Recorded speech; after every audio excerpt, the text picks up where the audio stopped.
I cannot believe it, F1 is going to Miami. This is going to be absolutely huge.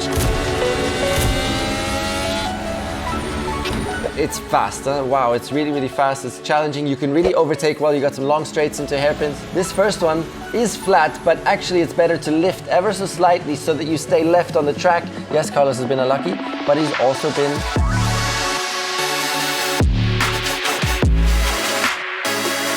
Hey, welcome back to F1 Fridays, and so exciting! We are in Miami.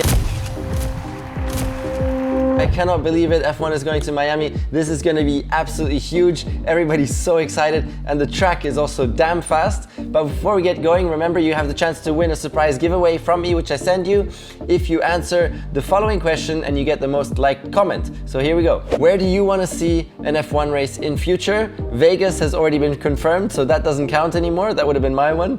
So I look forward to hearing your thoughts. Where do you want to see an F1 race in future? Good luck with the answering. I hope you get the most liked comment. And then to Miami, I mean, it's fast, huh? Wow, it's really, really fast. It's challenging. You can really overtake well. You got some long straights into hairpins, so some big overtaking opportunities. So I think we're going to see some great racing. So let's hit it now with a fast lap. Check it out.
Okay, so this is a long straight to start off with.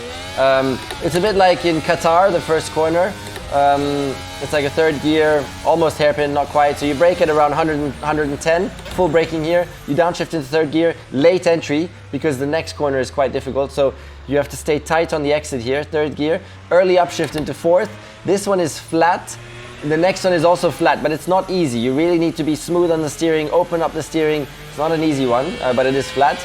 You need to be smooth through here, so now you're just upshifting all the way.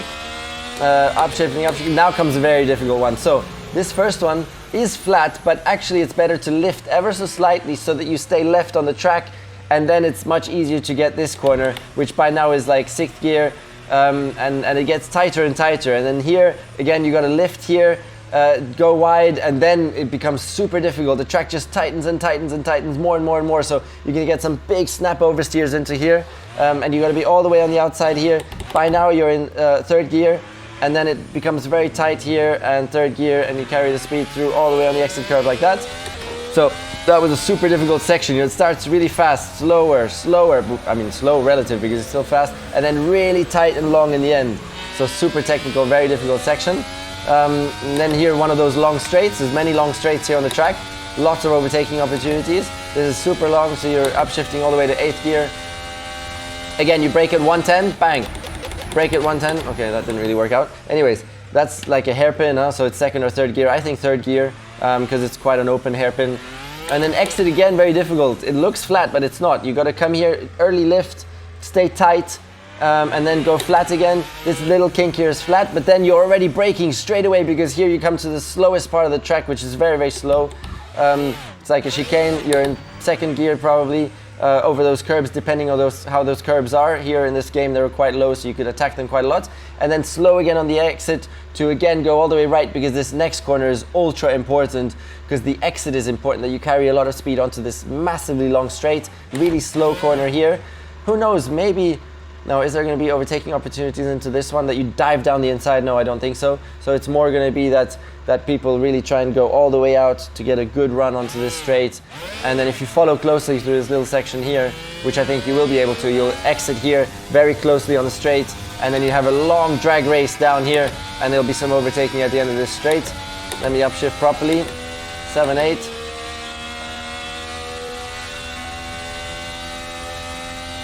So, and again here, braking 110, which is incredible. You arrive like with 340 kilometers an hour and then brake at 110 meters. It's like going into a wall.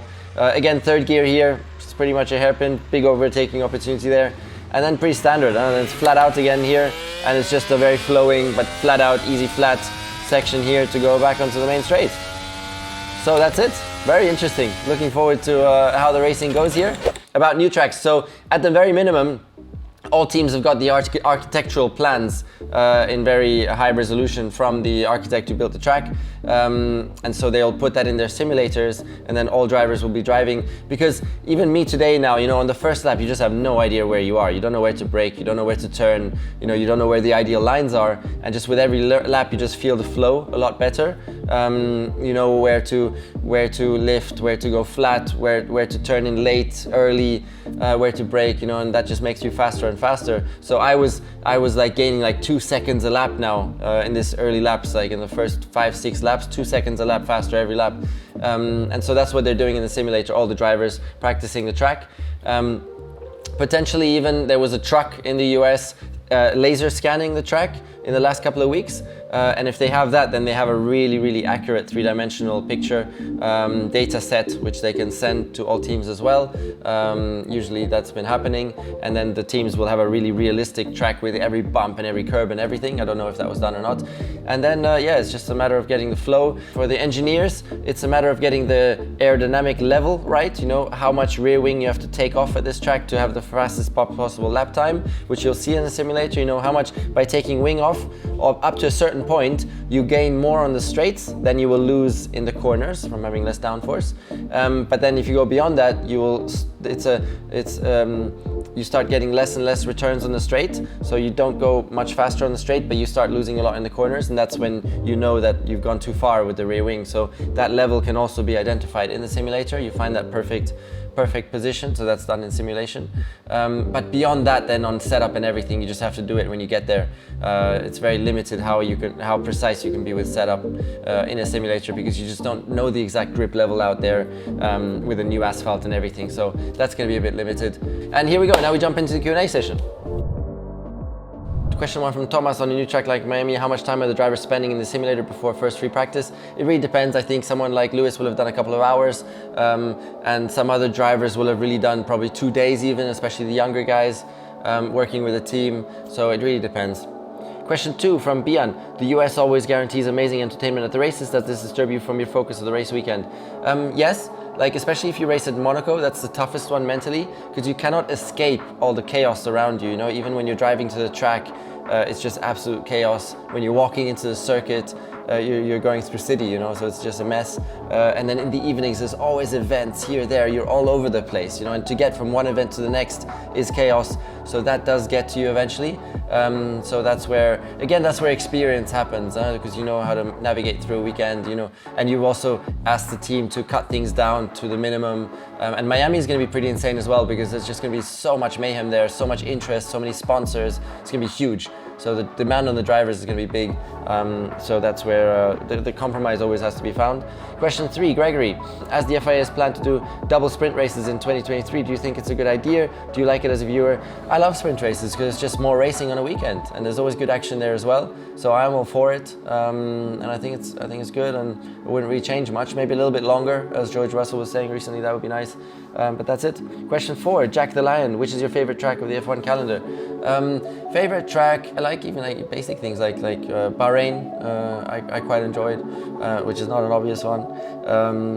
Yeah, that I would say. And then favorite race weekend, you would say I guess Monaco. This is my hometown, very, very special.